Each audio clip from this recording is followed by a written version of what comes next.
What is a square? Which upheld old-fashioned virtues like decency, neighbourliness and good hygiene amidst the filth and free love of the 1960s.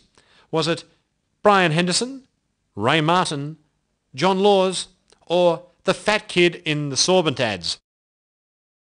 Yes! Beloved newsreader and swingin' former host of Bandstand, Brian Henderson, recorded this moving sermon to speak up for old-fashioned guys who cry at movies and who mow their nature strips.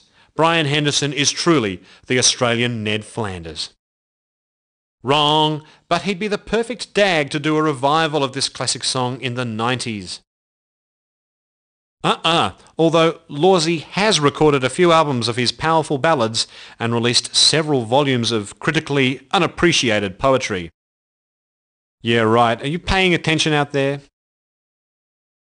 The words, "You Don't Make Me Feel Like I'm a Woman Anymore" was sung by Chrissy Amphlett of the Divinals in I Touch Myself, Mark Seymour from Hunters and Collectors in Say Goodbye, Dave Gleeson from the Screaming Jets in Helping Hand, or Barnsey from Cold Chisel in Breakfast at Sweethearts. Wrong. Touching herself is hardly likely to make her feel less feminine. Correct. Say Goodbye from 1986's Human Frailty album chronicled the painful breakup of a relationship. Goes to show that blokes in singlets have feelings too.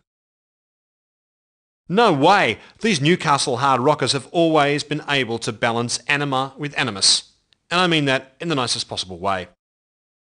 Nope, but maybe Barnsey should do a cover of it anyway to help him get in touch with his feminine side.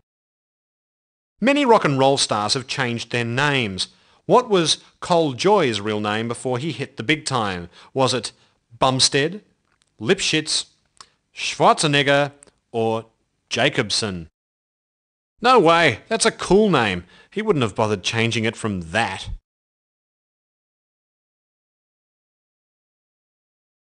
No way, that's a cool name. He wouldn't have bothered changing it from that. Is the right answer! Colin Jacobson became Cole Joy, the smiling rock star with a name to match. What a nice guy.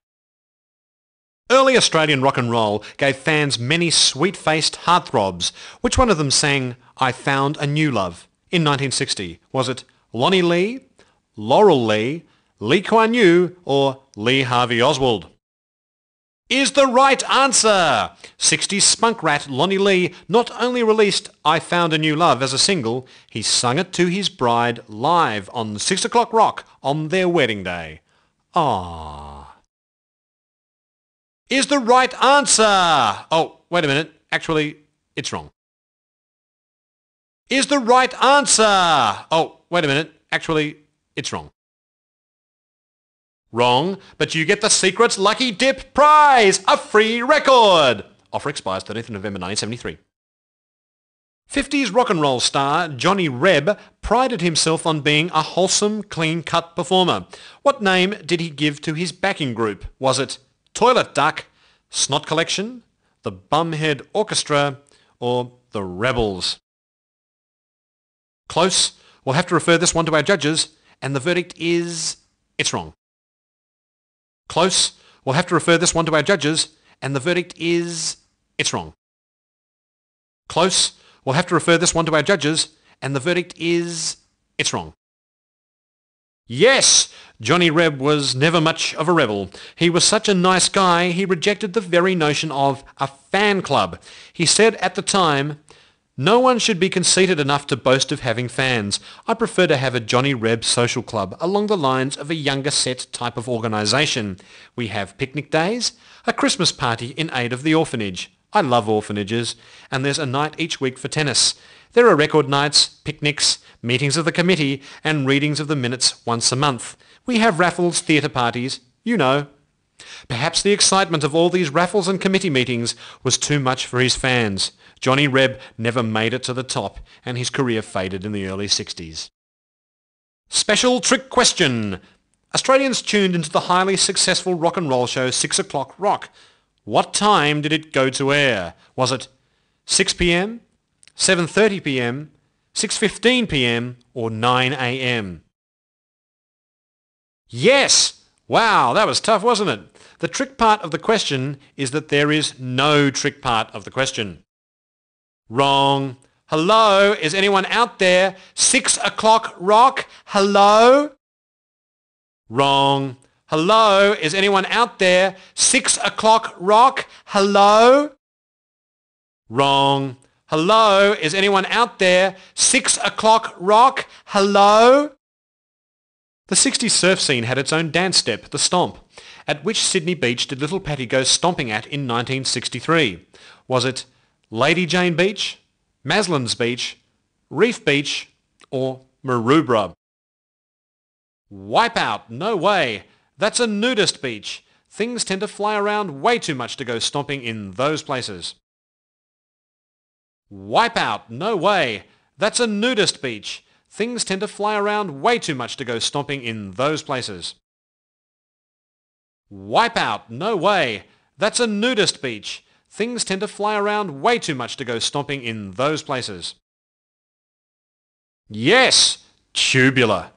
Little Pattie was only 14 when she had a major hit with the far-out title of He's My Blonde-Headed Stompy-Wompy Real Gone Surfer Boy, and then later released Stompin' at Maroubra. What killed the Little River Band's cat in 1975? Curiosity? A dingo? The Khaleesi virus? Or was it Jeffrey Dahmer? Yes, Curiosity killed the cat. I wonder if they came up with that one all by themselves. Dingo took my cat. Wrong.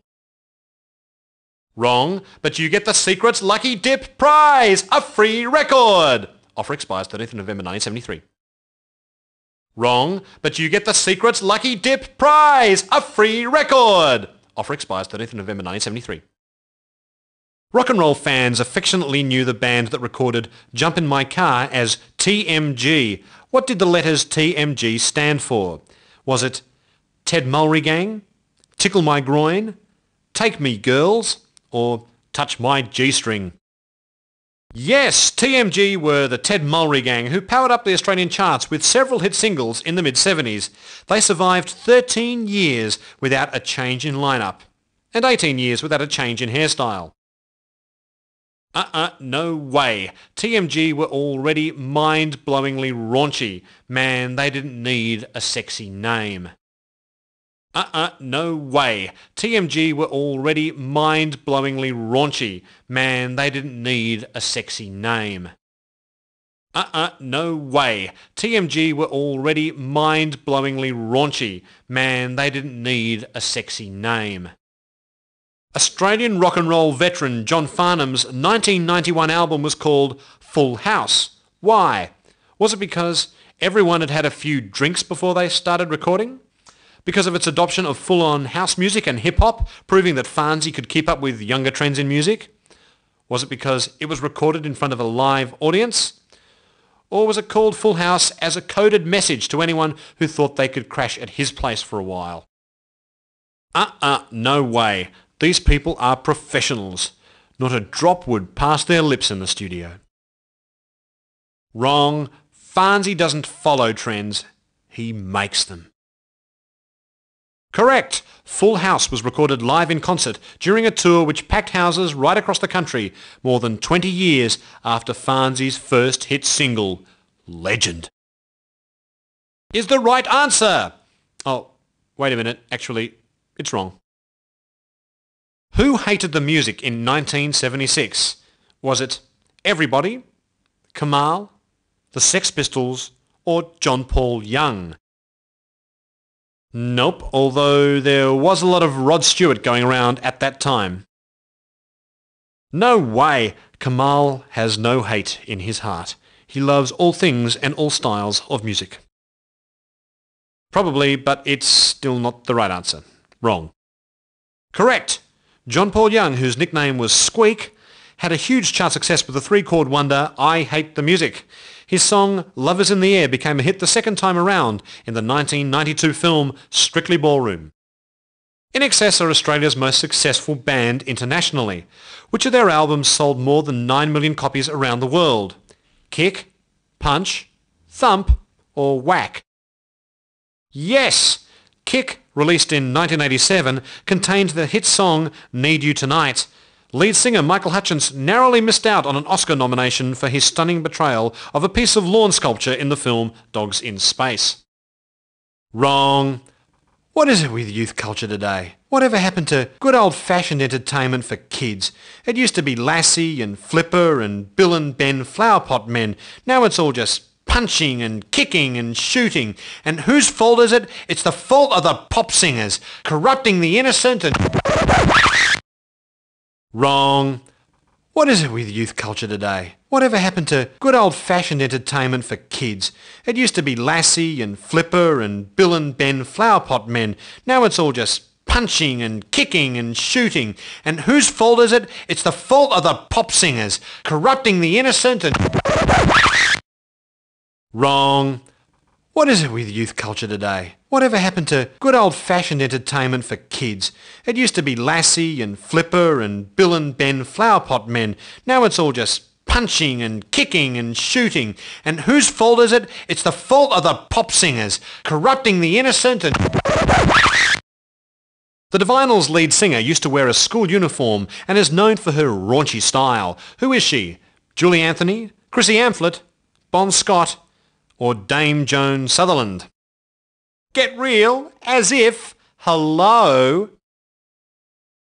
is the right answer. Pouting singing sensation Chrissy Amphlett wowed Australia on the Divinals' countdown debut with Boys in Town wearing a school dress.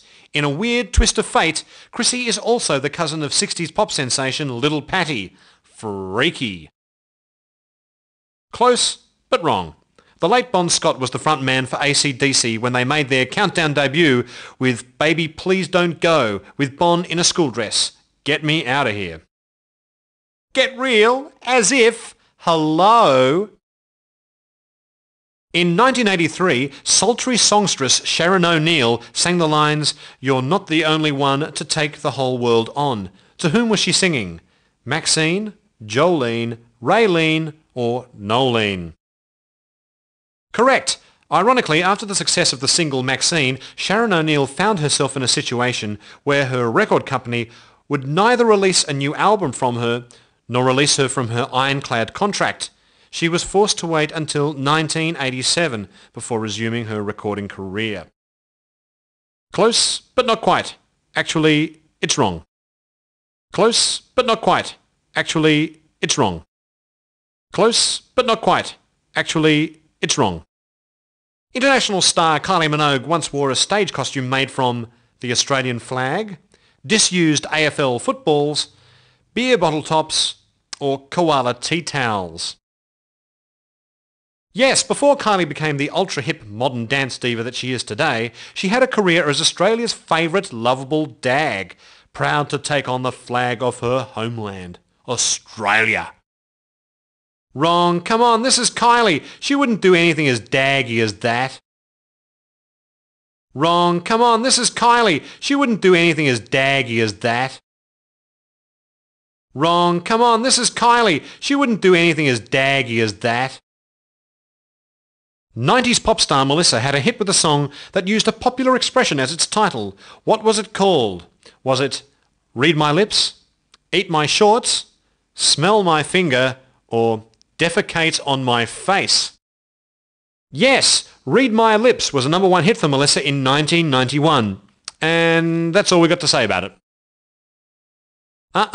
Melissa has never needed to resort to rudeness. Wrong, but Smell My Finger was a mini-album for controversial thrash punk band The Hard-Ons, along with other charming releases called Dick Cheese and Suck and Swallow. Defecate on My Face was the 1986 debut single for mysterious Melbourne band This Is Serious Mum, or TISM for short. Other songs by them include the cutely titled Mr. Elliot, He Wanker, Kill Americans, and The Ballad of John Bonham's Coke Roadie. Which international megastar fell flat on her bum on stage in the rain at an open-air Sydney Showground concert in front of a live television audience in 1977? Was it Her Majesty Queen Elizabeth II, Annafrid from ABBA, Phar Lap, or Mother Teresa of Calcutta? Wrong. Everyone knows that Her Majesty would never mount a stage without wearing her famous non-skid